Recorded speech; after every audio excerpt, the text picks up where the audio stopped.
This is the third episode of Primary School, a podcast about New York's 2025 mayoral primary, focused on the issues that matter most to students and young voters. I'm Eli Miller. I'm 26 years old, I'm a lifelong New Yorker, and in my free time, I write a blog about ghosts called Ghost Runner. You should check it out. Our guest today, Eli Dvorkin, is the editorial policy director of the Center for an Urban Future, an independent think tank devoted entirely to New York City public policy. He does a better job describing what that means and how it works in our conversation, so I'll leave that to him. They just put out a big report of policy recommendations aimed at keeping young families from leaving the city. As a once and hopefully future member of a young family that did not leave the city, I was eager to hear all about this, so most of our conversation centers around that. We also talk about housing, childcare, his general outlook on the city's policy conversation, and whether or not their organization's creative proposal to fully fund the park system is an unconscionable encroachment on my fundamental rights. Okay, I'm mostly kidding about that last one, but you should stick around for that part. It gets juicy. Before we begin, a quick warning about some of the background noise you might hear in this episode. We did our best to edit it out whenever possible, but you might hear a crying baby in the background a few times while Eli is speaking. It's eerily fitting for a conversation about young families in New York City apartments. We understand it's not an ideal listening experience nonetheless, so I'm sorry about that. Okay, here's my conversation with Eli Dvorkin. I really hope you like it. Eli Dvorkin, thank you so much for joining the show. Thanks so much for being here. Hey, thanks for having me. Great to be on with another Eli. Amazing. So my first question, if you could just introduce yourself and your organization, the Center for Urban Future, and just give us a little bit of context as to what that organization does and how it influences the policy ecosystem in the city. Sure. Yeah. Well, thanks again for having me on. So, Center for an Urban Future is a research and policy organization focused on creating a stronger and more equitable economy in New York City. We've been doing this now for almost 30 years, publishing reports and studies that I like to think are highly readable, full of facts and data and smart analysis, and maybe most importantly, full of concrete, specific, and achievable ideas for policymakers. And I'm the editorial and policy director at Center for an Urban Future, or as many folks know as PUF. So that means I lead all of our research and focus on getting our ideas out into the world. Awesome. And can you just tell me a little bit about so you're a nonpartisan independent organization. What does that mean and how does that work when you're directly interfacing with policymakers and other people in office? Yeah, well, I think we're sort of unique in that way, or at least pretty unusual in that we are a New York-focused think tank. Not a lot of places have a policy research organization that's just completely devoted to that one place, the city they're in, and that we're totally independent, nonprofit, and nonpartisan. So we're not part of a bigger organization. We're independent. We're on our own. We don't take money from government. We have a pretty strict set of policies that govern our independence and guard against conflicts of interest, and that we ultimately pursue a policy agenda that is rooted in our research. So we don't start a project and then propose ideas that are rooted in preconceptions of the outcome. We follow the research where it leads us. We learn from speaking to folks, I would like to say in particular, that are closest to the problems. We often feel like that's how we learn the most about the potential solutions.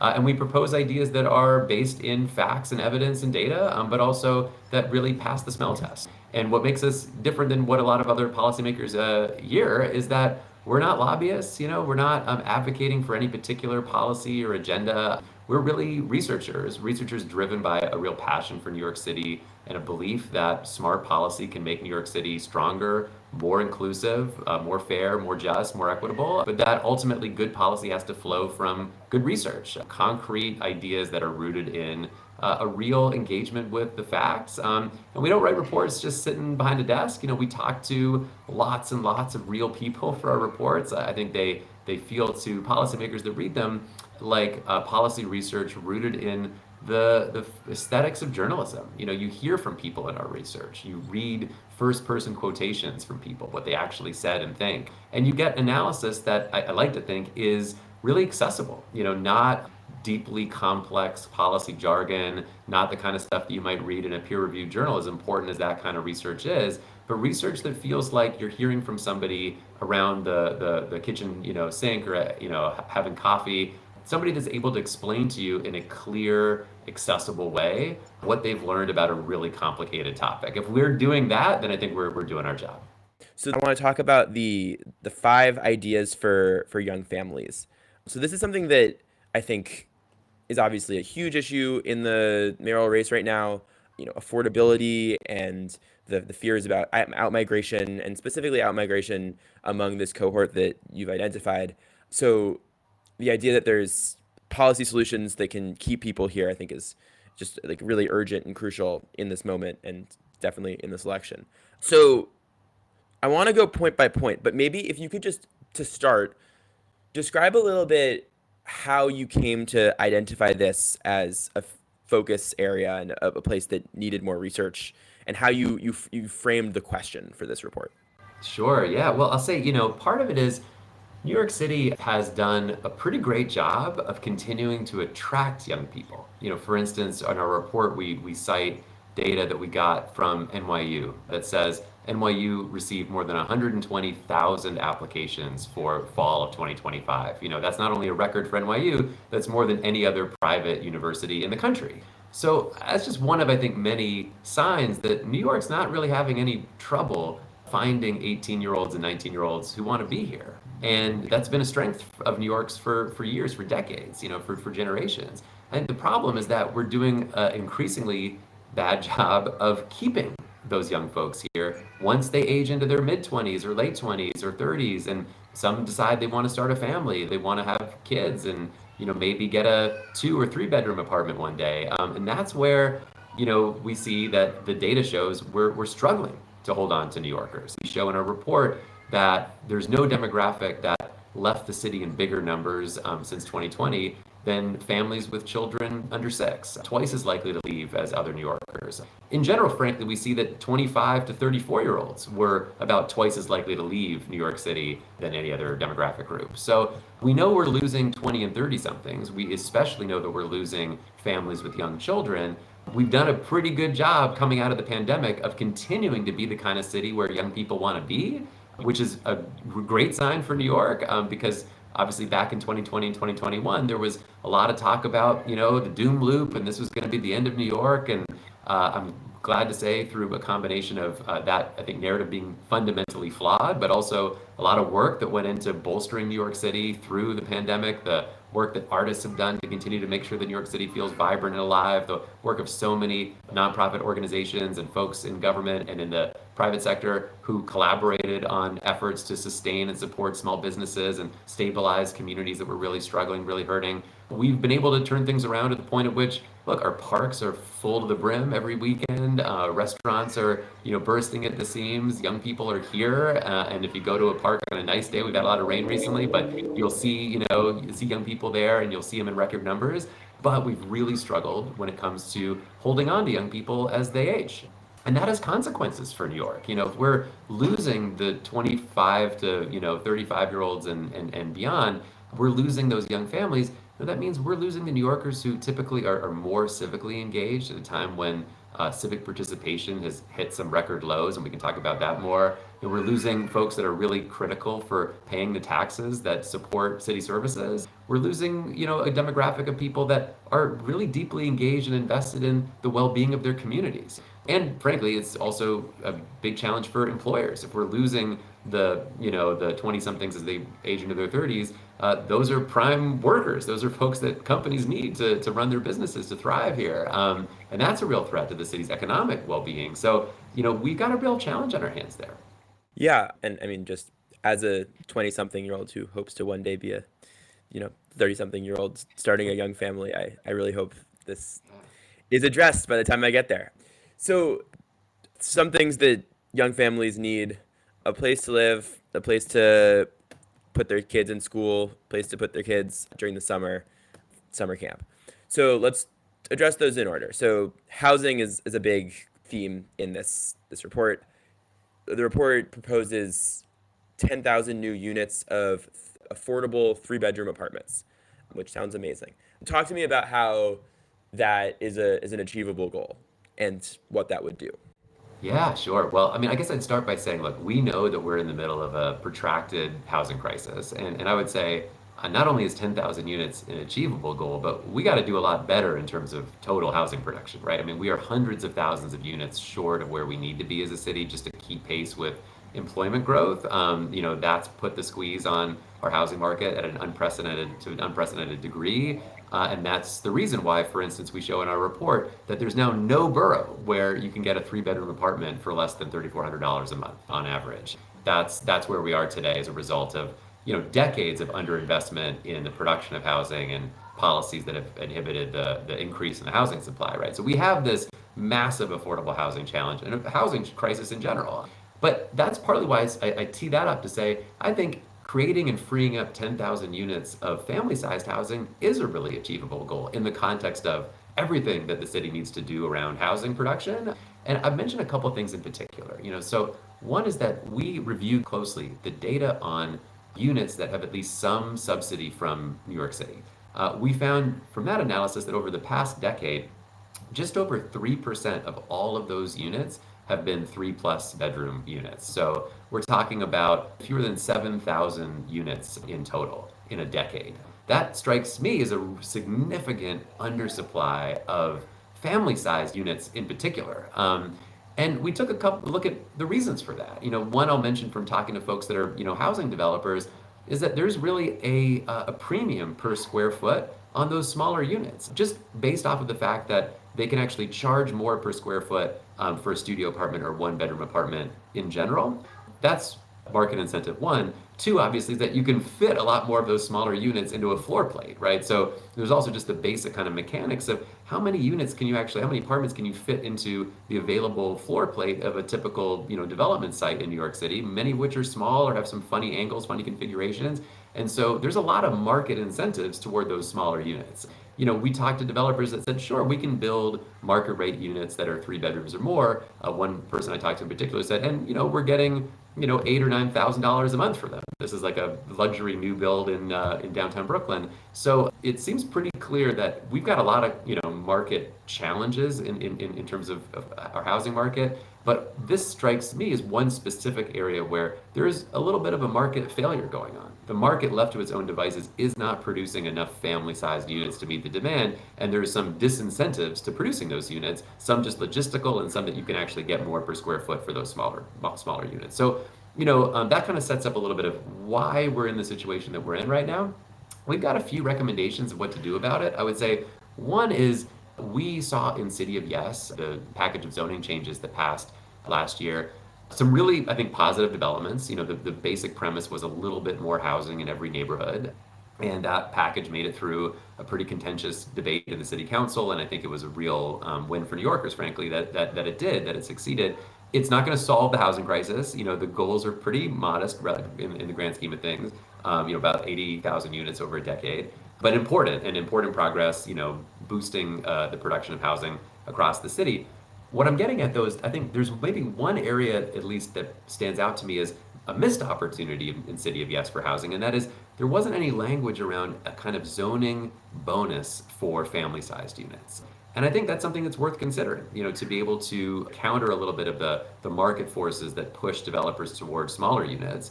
And to offer, for instance, the ability to build more units overall or a taller, denser building in exchange for a larger number of family-sized units. So that's a tool that is possible. It's not in the kit right now. It may not be the perfect tool everywhere in New York City, but I think it could benefit neighborhoods across the city and could contribute to boosting the supply of new affordable 3+ bedroom units. We have a couple of other ideas in there as well, certainly where the city owns the land. For instance, the city owns the land underneath all of our branch libraries. There's 217 of those. We've recommended in the past that the city sees more opportunities to rebuild aging, falling apart, and undersized branch libraries into new modern libraries that are larger, that meet the needs of the community today.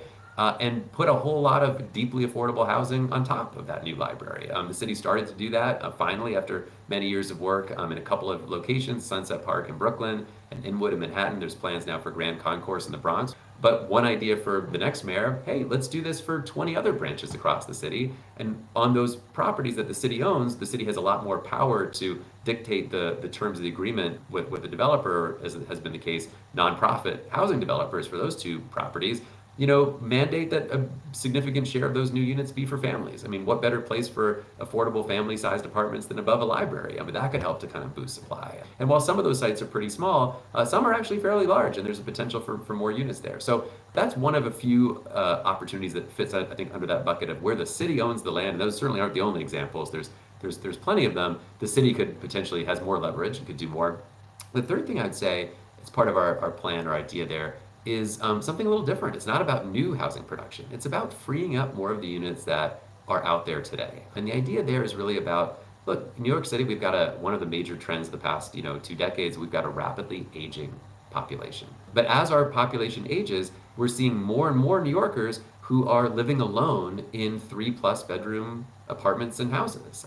And a report shows over 72,000 New Yorkers living alone in a 3+ bedroom unit. So look, we get that many of those folks, understandably, they are in love with their homes. They've maybe been there for decades. They never want to leave. That's their right. But we think that the city could smartly put forward a set of policies that would help some of those folks, maybe even 10%, just 10%, to transition into smaller units that might be a better fit for their current needs and their future needs. For instance, going from a 4-bedroom or 3-bedroom house or apartment with all the maintenance that entails, with stairs potentially, other things that might actually be obstacles to aging in place, and to be able to navigate toward a smaller unit that might be a better fit for their needs. Maybe it's ideally in a community setting where there's more possibilities for social interaction. And frankly, if the city were able to help incentivize even 10% of those older adults living alone in way oversized units to downsize, that would be more new 3-bedroom units on the market than the city has incentivized through new production in a decade. So that's a real opportunity there. So those are a few of the ways that we see, hey, I think 10,000 freed up or new units is an achievable goal. It's something that the mayor could do. I have 2 follow-up questions. The first is on the libraries. How does the spending work mechanically there? Is that the city housing department would spend a bunch of money up front and then would make it back because they're collecting some form of rent, or that they're just cutting a deal to lease the land to a private developer? And specifically, like, is this a thing that needs a special write-out in the budget, or is it already allocated money? How does that work? Yeah, those are great questions. So, I mean, I'll give you the example, just maybe briefly, of the Sunset Park branch in Brooklyn. So in that case, and I think in all the cases that we're talking about, and certainly that we're proposing, the city will continue to own the land. That doesn't change. The library will still be operated by, in that case, Brooklyn Public Library. The rest of the structure, this new building, will include, as is the case there, several dozen units of deeply affordable housing that were actually developed by the Fifth Avenue Committee. So that's a nonprofit social services and housing organization based in that part of Brooklyn that takes on the role of developer. That's a perfect fit, I think, for these types of projects. Their missions are completely aligned. So this isn't sort of private development at market rates, cross-subsidizing the library. This is really an alignment between a nonprofit developer who is creating deeply affordable units, as is the case, there at Sunset Park, specifically because the city already owns the land. So it doesn't have to factor the cost of, acquiring the land into whatever it is you ultimately need to charge in rent just to kind of make the project break even. And in their case, that's the goal, is just for it to really break even so that they can provide that housing at deeply affordable rents for the long term, which is what they're doing there. So, that's a model. I would say that's probably the most promising one in terms of deeply affordable housing. And it makes sense, right? Because where the city already owns the land, those are the best opportunities that the city has to help incentivize the creation of really deeply affordable housing, because it doesn't have the cost of acquisition, So, but then to make that work, it's I think it's helpful or even essential in that case to be partnered with in that case, a nonprofit developer whose goal is simply to be able to, build the units that they think the community needs at the rates that they can afford, and to do that as efficiently as possible. In terms of, how the mechanics of this work, there's a few things. I mean, frankly, I would say the biggest obstacle over time, at least since we kind of first proposed this idea in a report, over a decade ago, has really been political will. There's been a lot of, and I think now less, resistance to building new housing in general. And the initial phases of, conversations around some of those projects were, I would almost say, surprisingly controversial, given what maybe feels like a pretty solid consensus right now that the city's in a housing crisis, and that many, many New Yorkers agree part of the solution, at least, is more housing. But even, as recently as, 5 to 10 years ago, I feel like that really wasn't the case. And in fact, even a project like what I'm describing, a nonprofit developer building deeply affordable housing, still faced some knee-jerk kind of resistance. Fortunately, that project, I think, has been seen rightly as a glowing success. Inwood received even more pushback. And so, there was probably more even than the dollars. There was just a resistance to building housing, which has been really bad for New York. That being said, there's dollars that go into this for sure. The city has to allocate capital funding to rebuild the libraries themselves. The libraries don't have that budget on their own, or to be more precise, the libraries collectively face close to $1 billion in unmet state of good repair capital needs. So having additional capital dollars to invest in a whole new library really does require a whole separate allocation from the city. The library systems, all three of them, have their hands full, to say the least, just keeping pace with maintaining their existing buildings. So there's a big capital investment that has to be made on the part of the city. That's really to rebuild the library itself. And then, some subsidy or significant amount of subsidy can go into the affordable housing component. That is what helps to make it so that in this case, a nonprofit developer can break even on the project and not, go into the red, just to be able to have enough subsidy so that, at the very low rents that they're charging, the project can pencil out. So those are kind of the different ingredients, the housing subsidy, the, capital dollars for the library itself. And then I would say more than anything, the kind of political will and community buy-in to do projects like these in more places. And then on the other idea about, so my parents live on the Upper West Side in a 3-bedroom apartment, and both of their adult children no longer live there. What are you imagining a sort of incentive in terms of, would they literally get cash to move? Would they, or like a tax break? Would they get sort of like discounted moving costs? Or would they get, is there something else in the existing legal framework that could be tweaked that would sort of subtly unlock more incentive? How would that work? I would say maybe three kind of key components to start. I think actually the first one would be equal to this commitment to unlock new development of family-sized units, would be a commitment to creating more senior housing. We are falling way behind in the production of senior housing. We built much more in previous decades than we are right now.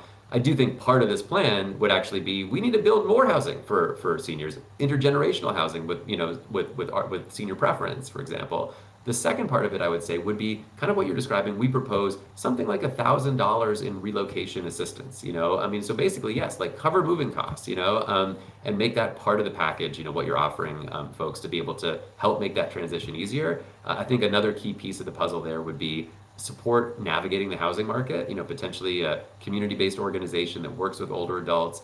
Or housing-focused organization to actually be able to have some resources for housing navigators, folks that can help older New Yorkers who might want to take advantage of this for the reasons I mentioned. Like, yeah, the stairs are becoming a problem, or, my heating bill was, $450 a month last winter for my 3-bedroom house in Queens. Like, I can't do this anymore. And to say, look, we want to help you. We want to help you find a place that better matches your needs. But that can be a really daunting task. I would say the last piece of it would be, as Anderson Torres, the CEO of RAIN, a senior services organization in the Bronx, mentioned to us, a part of the program should be helping folks with those larger units who are open to socialization, who maybe would welcome more companionship, to be able to do that, essentially, co-living for older adults. So I think the combination of those elements would be able to get us on our way to that goal of even just 10% of those folks, making the choice of their own volition to downsize in a thoughtful way. So once these families are housed, they have to have a place to send their kids to school, and there's also summer camp as a component of this proposal.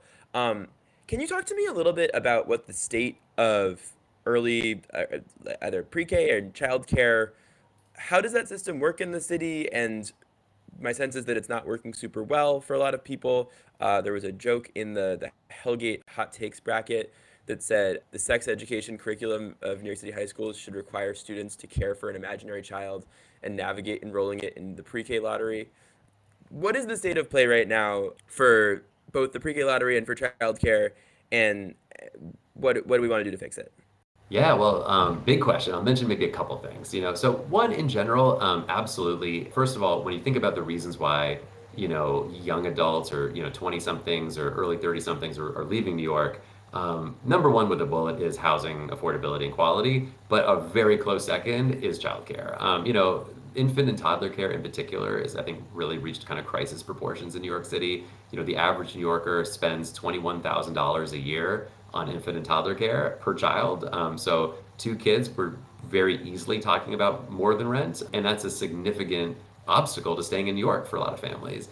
Where we see challenges similar to 3K, but even just for pre-K, is in having two things really. One is having slots in the right places where the demand is going to be, and two, it's making sure that families with kids who are going to be eligible actually know about the program in the first place. So we have an idea in our report. It's actually about using AI, using technology to help be much more predictive and proactive about where those slots need to be, and then to be much more effective in actually reaching families to let them know that these programs exist in the first place. A lot of data kind of sheds some light on this. I mean, with 3K in particular, last year about 10% of families, didn't get an offer to any of the locations that they selected. That means, just practically speaking, if you're living in Greenpoint, you might have gotten an offer in Brighton Beach or something, but it wasn't one of the 12 slots that you ranked, and that's how it works in the city. You pick 12 different locations, you rank the 12, and you get one or none of those locations. Some of them are in schools, some of them are in private home-based settings, or nonprofit-run settings. So that's kind of the mix of what's out there for 3K and pre-K right now. So we saw that a lot of families didn't actually get an offer to any of the locations that they chose. About 4% of families didn't get an offer at all. But there's also thousands and thousands of families that didn't apply for the program. They didn't know about the program. So, and of course, some folks that made other choices, but I think lots of those folks who didn't apply, if they knew that there was quality, free 3 and 4K in their neighborhood and that they would actually get a slot, they might really consider it. In fact, that might be a real game changer for those families. So, part of the answer, I think, and there's a lot of challenges to why we have the undersupply that we have, why the costs are what they are for in a sector that frankly pays less than almost any other job in New York City, childcare worker. There's big challenges there. How do you retain really great childcare workers when in general those jobs pay about $25,000 a year, and how do those folks survive in New York City? We've got a lot of, and then if you increase wages, which I think almost everyone agrees is needed, how do you not make the costs go up? So we got a lot of big challenges there. We propose a couple things. I would say one is this idea about using technology to really guide the evolution of the program. So when pre-K was launched in the first place, this was a decade ago, the city actually did some really ingenious things. It was stood up very quickly in really a matter of months, and the goal was, let's try to reach as many families as possible. I mean, it was really important that from the get-go, the messaging from City Hall wasn't, let's try to make this work for a few families so we don't spend too much money. The directive really was, we're going to go big with this. Let's try to reach as many families as possible, but there wasn't a lot of time. So a relatively small team of hardcore data analysts working in city government figured out a very complex solution, which was to purchase, in some cases, or acquire data from commercial vendors like Experian, data on consumer behavior. I mean, the classic example is like, you want to figure out who's going to have an eligible 4-year-old next year. Well, who stopped buying diapers 12 months ago? Like, they have data like that, and that helped to kind of create a profile of likely families with a turning 4-year-old. But that wasn't all. The city also got data from other city agencies. And by the way, it seems very obvious that the city could just get data from the health department on birth records, but those are a privilege. That data is highly confidential. So those technologists in city government had to get creative. We kind of said, look, that's what was possible 10 years ago. With the technology of today, that whole process could be done so much more effectively and efficiently. The city would have to commit to actually resourcing the program adequately to meet the real demand. I mean, right now, we haven't seen, under the current administration, a commitment to actually trying to reach every family that could be eligible for 3K. But if the city truly committed to 3K and pre-K as a starter should be universal, we could use technology that was a dream 10 years ago to make that process much more efficient, to be highly accurate in synthesizing data from multiple sources to figure out the likely, parents of 3 and 4-year-olds or rising 3 and 4-year-olds, and then, and this is crucial, to allocate resources to providers to actually have the seats in place to do that work. So that's one part of the equation. Just very briefly, I'll say one other recommendation in our report is we should get the private sector involved more. There's a lot of different ideas out there from candidates right now for mayor, proposing new ways to spend city tax levy money. And we at Center for an Urban Future propose some ideas as well, because we really believe that the ultimate long-term economic mobility gains will benefit all New Yorkers.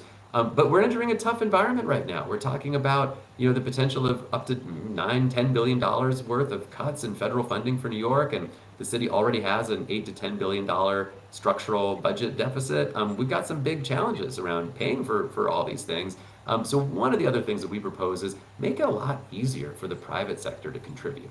Make it much easier for the private sector to put some real money into expanding the supply of childcare and closing some of the childcare deserts that we have in New York City. And about 14% of New York City neighborhoods don't have any childcare options at all. So we could talk more about the specifics, but those are just a couple of the ways that we think we could make some meaningful and fairly rapid progress in strengthening access to early childhood care.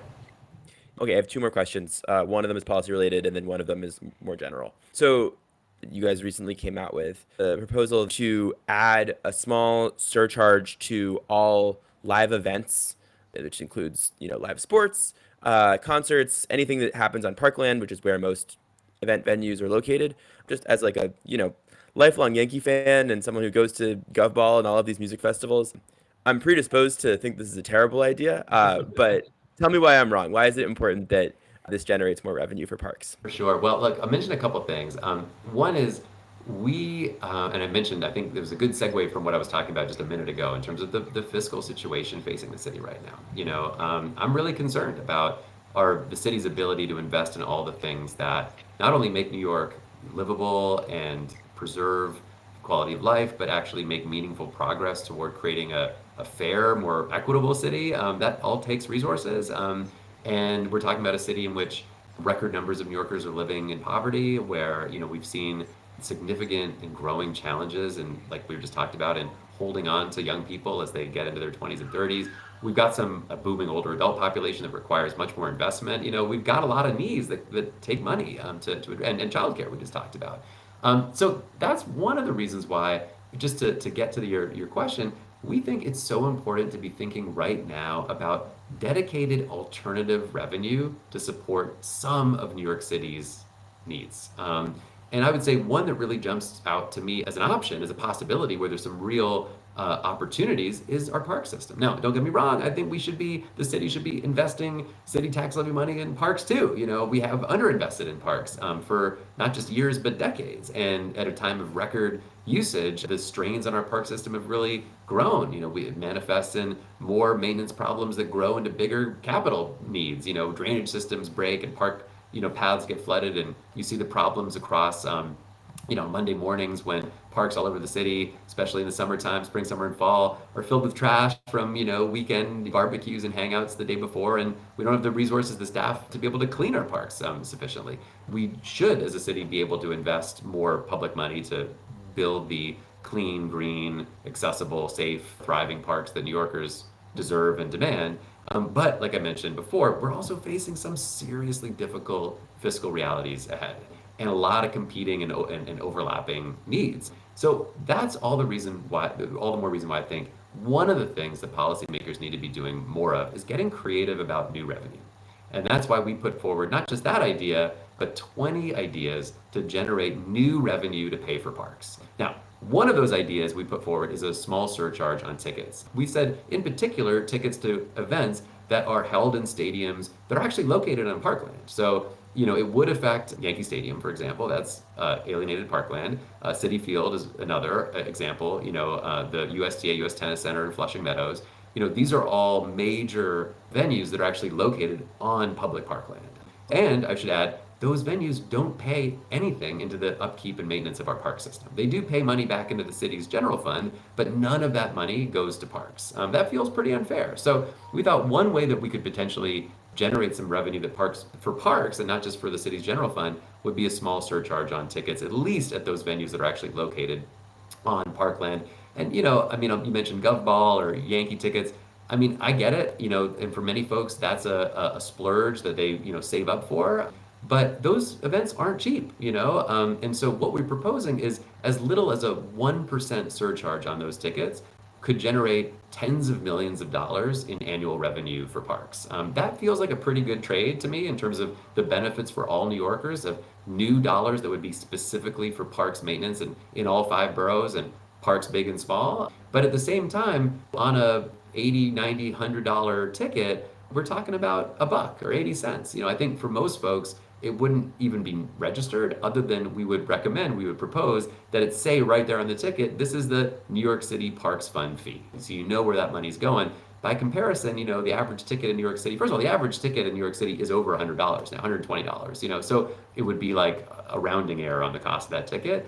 In New York in particular, a lot of that ticket charge also is eaten up by junk fees. I mean, fees that go to the ticket seller, 25 to 33% of the ticket price. I think by comparison, the idea of 1% for parks, doesn't sound so bad to me. But that would be my argument for why we should be thinking more creatively in general about new revenue that could actually go to parks. And I think that should be one of a few options, on the table. Totally. Well, I'm happy to pitch in if it's for a good cause like New York City's parks. My last question is just, generally, when you look across the city political conversation right now, and you're thinking about, without getting into specifics of individual candidates or anything, but I'm wondering if you just have a general comment about the policy landscape and whether you think there's something in the conversation that you think is underrated, or whether there's something that you've heard come up recently that you'd like to highlight that you think is really important and needs to stay in the spotlight as we get to June 24th. Yeah, thanks, Eli. Well, a couple thoughts. I mean, I think one is underrated. I would say investments in economic mobility. We're understandably almost every candidate right now is talking about affordability as sort of the top issue. And that makes sense. I mean, for all the reasons, some of the reasons we just talked about and many more. I would say underrated is that income is the other side of the affordability equation, and I think there hasn't been nearly enough attention, frankly, on what specific policies would actually help more New Yorkers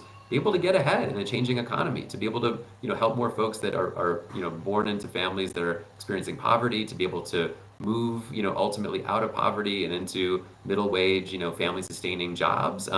We write a lot at the Center for Urban Future about what exactly policymakers should do to achieve that. Investments in, for instance, making CUNY more effective and inclusive and helping more New Yorkers, earn college degrees.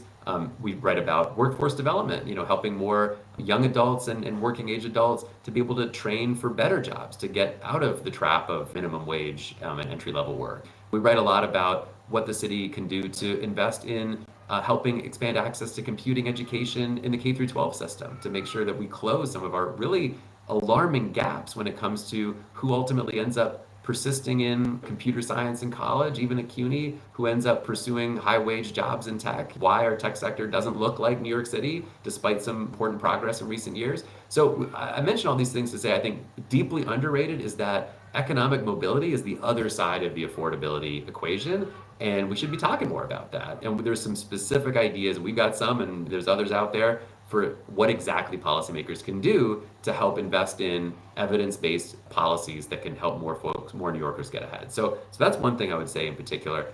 The other thing I would say, just given the topic of your podcast, Eli, is we should be talking more about young people. We should be talking to young people and getting their thoughts. We should see more young people running for office. And when I kind of look at some of that data, it's really concerning to me. I mean, we see that, you probably covered this already, but 11 or 12% of New Yorkers 18 to 29 voted in the 2021 election. I mean, that is the lowest rate for a city with notoriously low turnout. That is the lowest rate of any demographic, and really concerning, and not, it's not me saying tisk, why aren't more young people voting? It's saying, like, we've got to treat that as a crisis and really address some of the root causes. But we need to see much fuller participation from young people in our civic life, and that means actually kind of candidates that are addressing their real needs, speaking to folks directly, and candidates that are themselves young people, all of the above. And I mentioned that in part because I think of some of the challenges that we're seeing.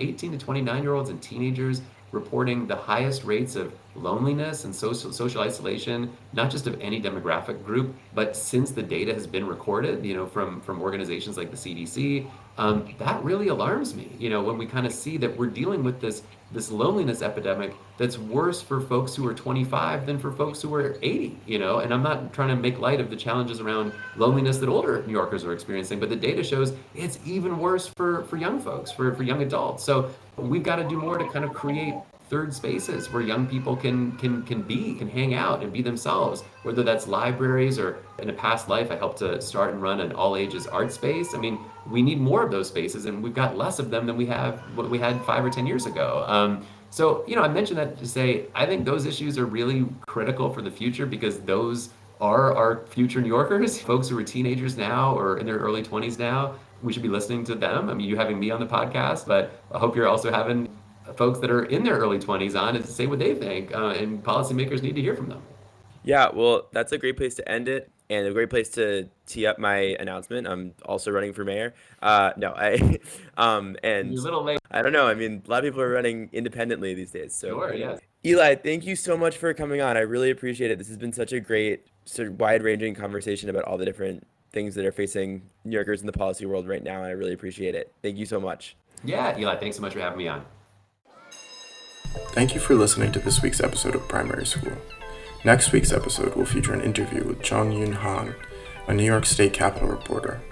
Primary School is hosted by Eli Miller, produced by Oliver Heller, Lucy Ackman, and Sean Heaney, and edited by Sean Heaney and Jonathan Jalbert. The opening theme was composed by Sean Heaney, and the cover art was designed by Charlotte Heller. You can find us on YouTube, Instagram, and TikTok at Primary School NYC. And as always, remember to vote in the New York primary elections on June 24th.